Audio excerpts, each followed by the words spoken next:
welcome back to the lecture series. We are discussing short story in the modern and postmodern era, and today we are going to talk about another short story by Julio Cortazar. It's called Axolotl. So, Axolotl is a short story by the Argentinian uh, writer Julio Cortazar, and the story was published in Cortazar's 1956 collection titled End of the Game and Other Stories. It is narrated by a lonely man who is the protagonist. We never know who the protagonist is, by the way. We have two characters. One is the man who is narrating the story, and the other is obviously the axolotl. So, the story, like I said, is unfolding through the voice of this lonely man who regularly visits the local zoo, and he becomes, by and by, he becomes fascinated by the axolotls over there. Axolotls are present in the aquarium of the zoo, and in time he states that he too is an axolotl. So the story is about the narrator studying the axolotls in books in the zoo, looking at them, staring at them for long when he visits the zoo, till he realizes that a part of him has become axolotl, or a part of the axolotl has become him. And so he, like I said, he has become one of them. Now, Cortazar uses the quiet, isolated, and confusing behavior of this underwater salamander to mirror the narrator's own loneliness and inability to fit into his immediate surrounding world, immediate society.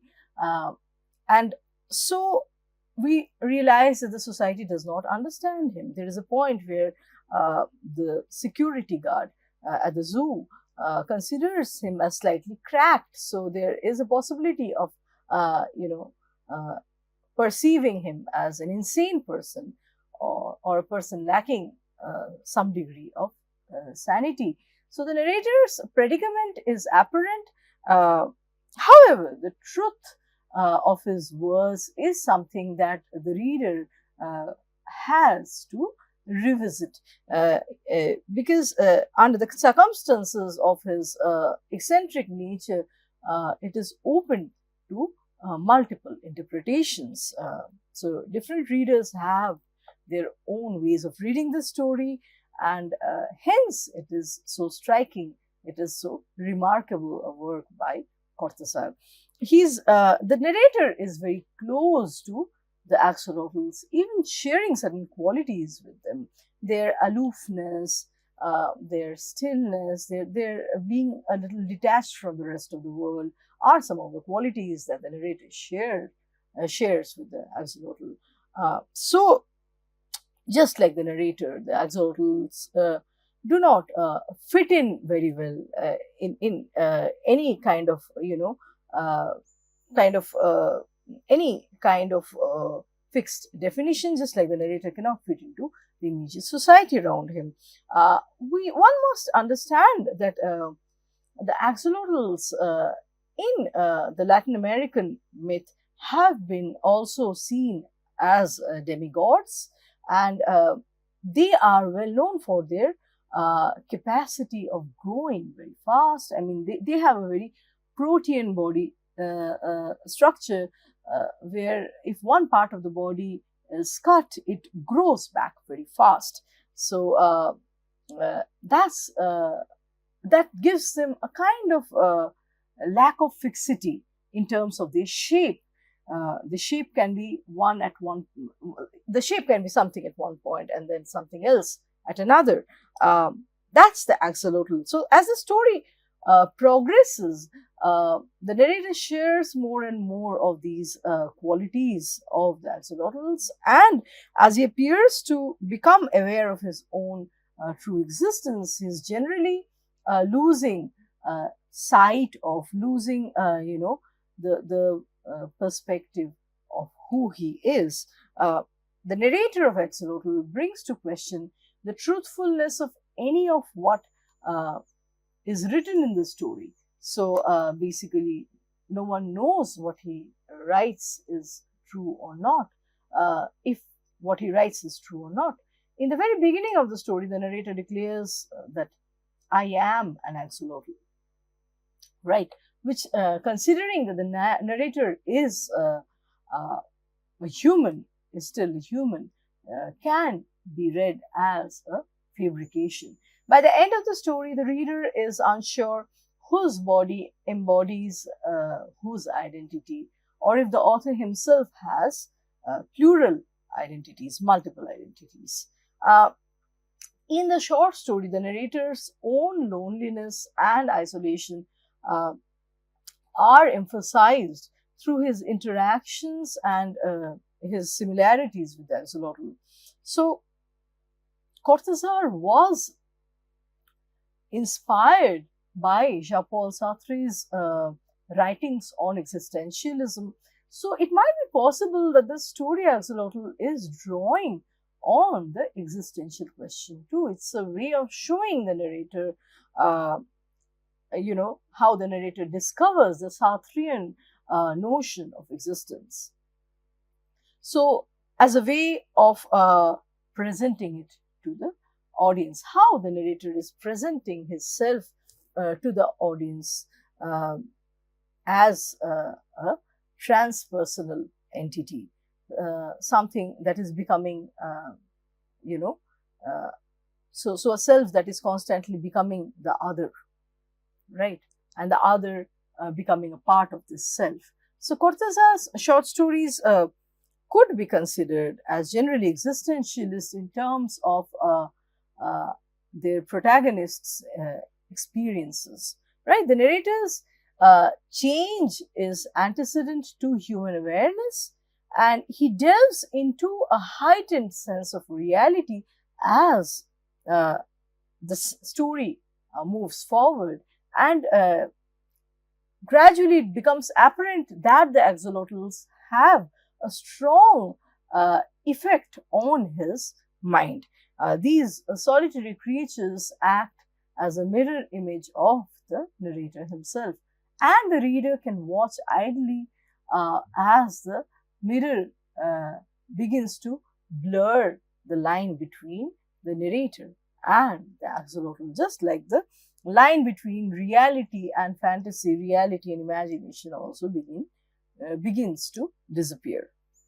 It becomes less obvious with the progression of the narrative who is observing whom, and by the end of the story, either the narrator has gone completely mad through his prolonged state of isolation from the society, or his obsession has left him and embodied, his obsession has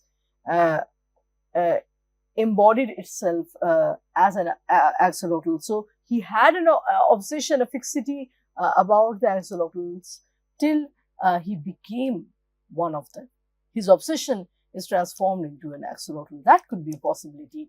Or else he really does become an axolotl, like he says, like he claims in the story. It points to the ambivalence and open-endedness of the narration. Now, Paolo M. Bruno would note that the axolotl explores, I quote, boundaries both physical and psychological, unquote. Something that creates a fantastical and magical element to the story, which in turn can help the reader understand the narrator's meanings better, the narrator's situation better. During the course of this whole story, things that seem false or convoluted can be re-evaluated, revisited, and possibly they can be understood better through the lens of magical realism. So Bruno further says that in the story, the focus is on the boundary between reality and fantasy, or perhaps between sanity and insanity. Out in the human world, The narrator lives a dreary life, which is normal, boring, and yet, it does not match his wants, his own desire. So he cocoons himself up and throws himself into a study about the axolotls. So, however, it's hard to judge when the narrator is explaining a fantastical event or when it's just, you know, whether he is lost in his own fantasy. So, it's hard to judge whether the narrator is an onlooker uh, and someone who is trying to make a sense of a fantastical event, or if the fantasy inhabits inside his head. The axolotls are, protected and almost trapped behind a glass barrier inside the aquarium. Uh, and this could be literally seen as the boundary line between the onlooker and the axolotls themselves. So, inside the axolotl's closure, the aquarium, the creatures seem to abolish space and time with an indifferent immobility. So, they are very sedentary, they are so still, it's hard to believe that they are um, as good as alive. And they posit some kind of spacelessness and timelessness through their you know not through their immobile way of existence. And so the water that surrounds the axolotls, the water as a medium, creates the illusion of timelessness. It accentuates the illusion of timelessness further, and there is a slowed down perception of time throughout the story, a slowed down perception of time uh, that dominates the tone of the entire story. So it's possible that the axolotl stretch out of the narrator's own time till he himself loses the linear movement and becomes trapped by the very, by their very lack of acting on him.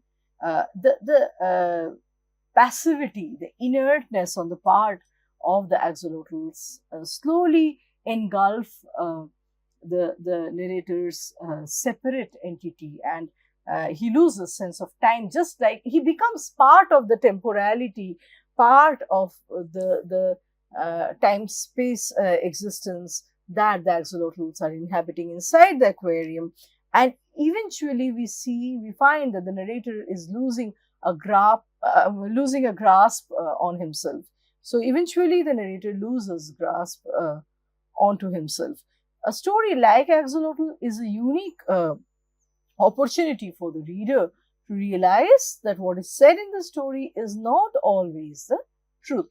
People often trust what they read when it sounds reasonable, and then we stop believing it once it goes past realism into fantasy. So, fantasy is also regarding the resilience of the reader, how far the reader can walk with the fantasy writer, walk the journey with the fantasy writer. How far is the reader willing to give up on the or leave behind the real coordinates, the way the society really works, and undertake this fantastic journey with the fantasy writer.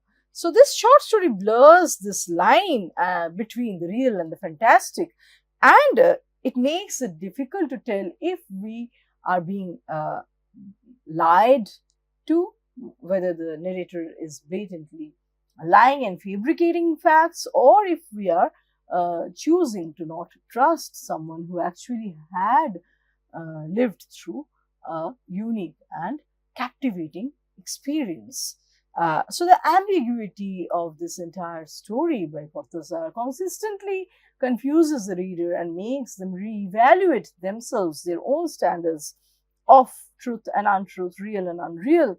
mm, and the meaning of their own existence, just as the narrator is constantly uh, testing his own existence. The narrator almost has his own existence, his own, uh, you know, measures of believability, his own standards of believability at stake.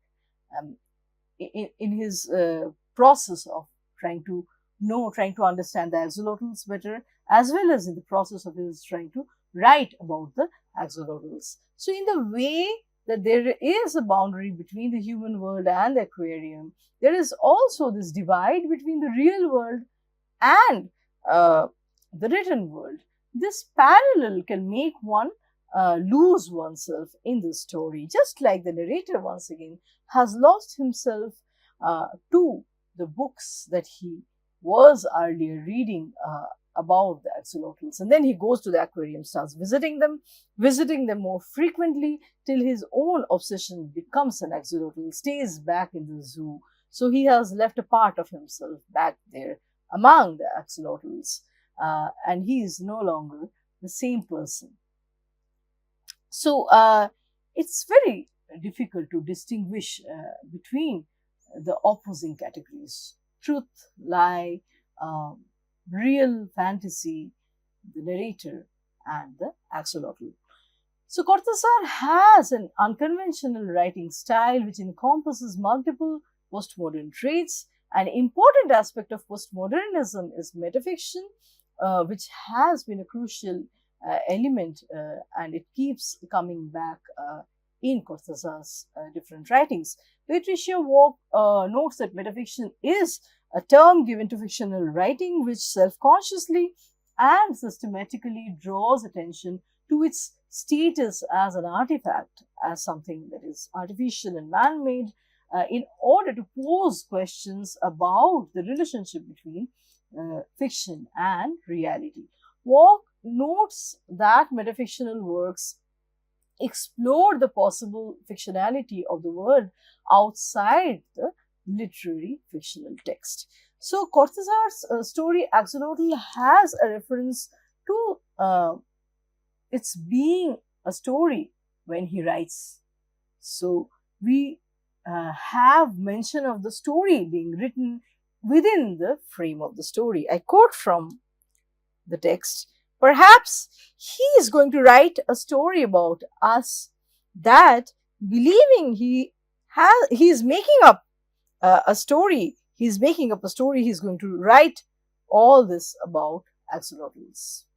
So in the story, the narrator says, we don't know the narrator who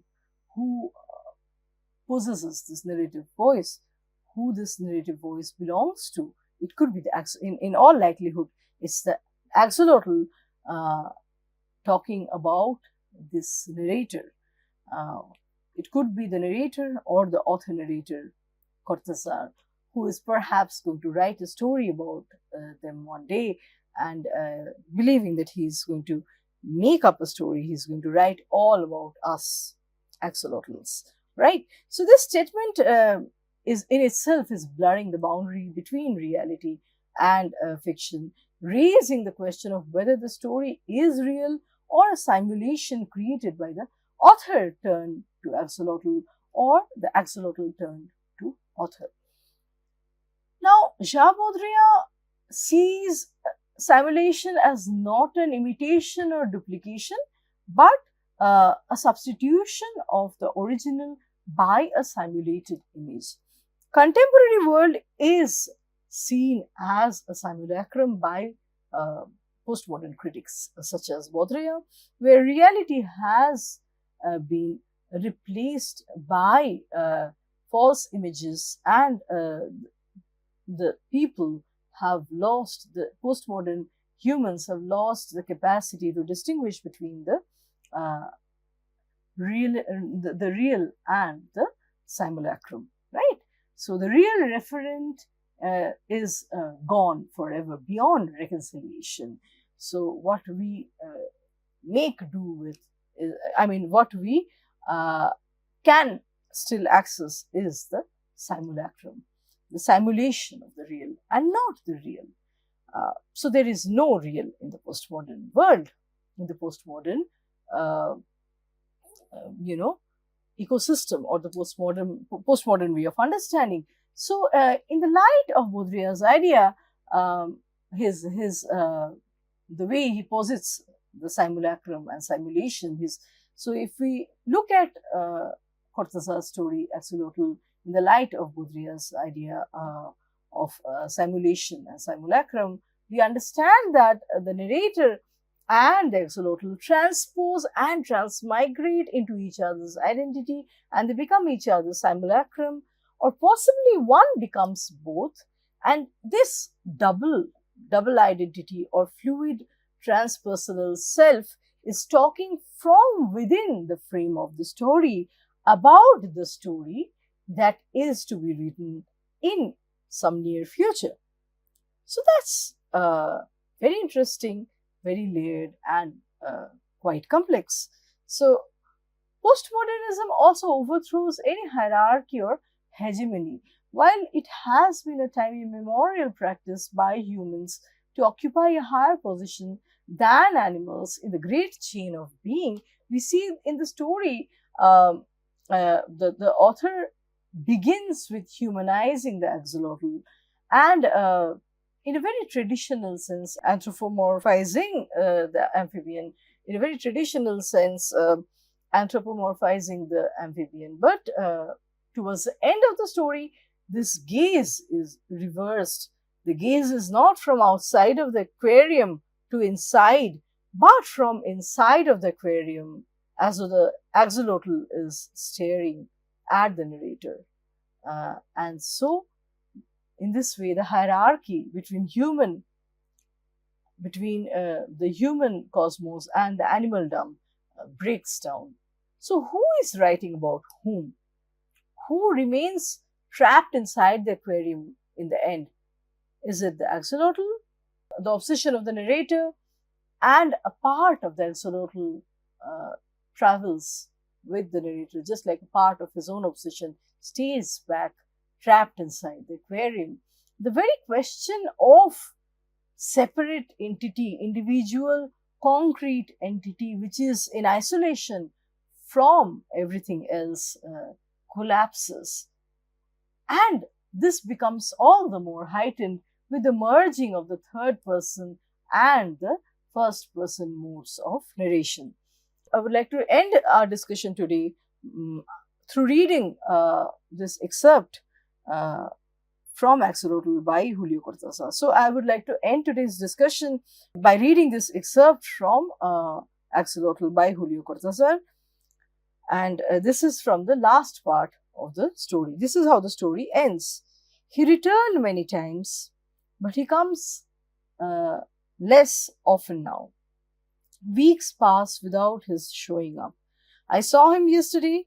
He looked at me for a long time and left briskly.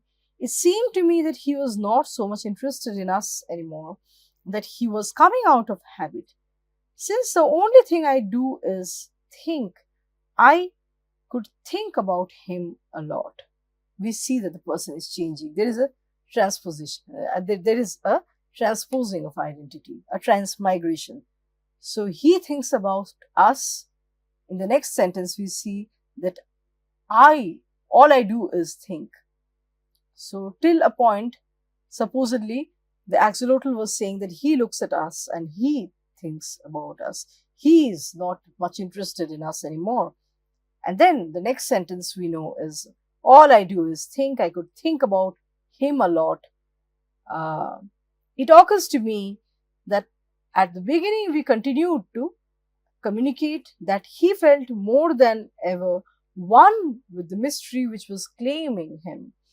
But the bridges were broken between him and me, because what was his obsession is now an axolotl, alien to his human life. I think that at the beginning I was capable of returning to him in a certain way, only in a certain way, and of keeping awake his desire to know us better. I'm an axolotl for good now.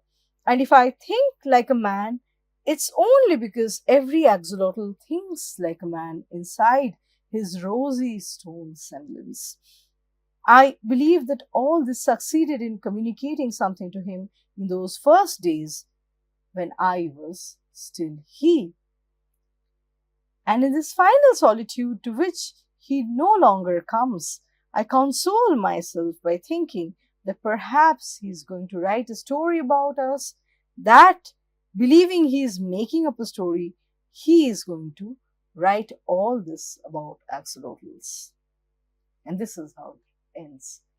So the question of individual entity, of individual being, is completely mishmashed, is completely, the being is constantly becoming, it's a fusion of double identity.